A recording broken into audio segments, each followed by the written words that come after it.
மகர் கொடுக்கணும் மாப்பிள்ளை தான், இருக்கிறதுக்கு இடம் மாப்பிள்ளை தான் ஏற்பாடு செய்யணும், வீட்டுக்கு சாமான் தேவைண்டா அதுவும் மாப்பிள்ளை தான் ஏற்பாடு செய்யணும், வலிமா என்றா அதுவும் மாப்பிள்ளையோட சம்பந்தப்பட்டது. கல்யாணம் முடிக்க முந்தி அல்லாஹ் ரசூல் தாய் தந்தையர்கள், கல்யாணம் முடிச்சதுக்கு பிறகு ஒரு பொம்புல அல்லாஹ் ரசூல் கணவன், அதுக்கு பிறகு தான் தாய் தந்தையர். ஒரு பெண் விளங்கணும், நான் மாப்பிள்ளைய மதிக்கிறதால, மாப்பிள்ளைய கண்ணியப்படுத்துறதால, நான் மாப்பிள்ளைய சந்தோஷப்படுத்துறதால எனக்கு அல்லாஹ்வோட பொருத்தம் கிடைக்கும்.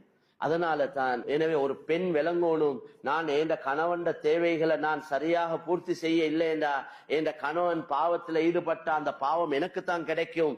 அதனால நான் எனக்கு ஏலாவோ அதாவது சில கட்டங்கள் ஒரு பெண்ணுக்கும் கஷ்டமா இருக்கேனும், அறவே இயலாத கட்டத்துல கணவனும் அதை விளங்கி கொள்ளணும். நோய்வாய்ப்பட்டிருக்கிறாங்க, அந்த நேரங்கள்ல கணவனும் அதை விளங்கி நடந்து கொள்ளணும். ஏழுமான நேரங்கள்ல கணவன் தேவைகள் கட்டாயம் பூர்த்தி செய்யப்படணும் மனைவியால்.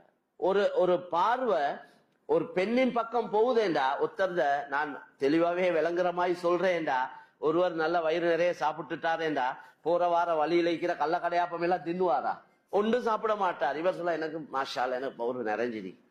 அப்ப மனைவியின் மூலம் இவரது ஆசை பூர்த்தியானா இவரது கவனம் எங்கேயும் போவாது.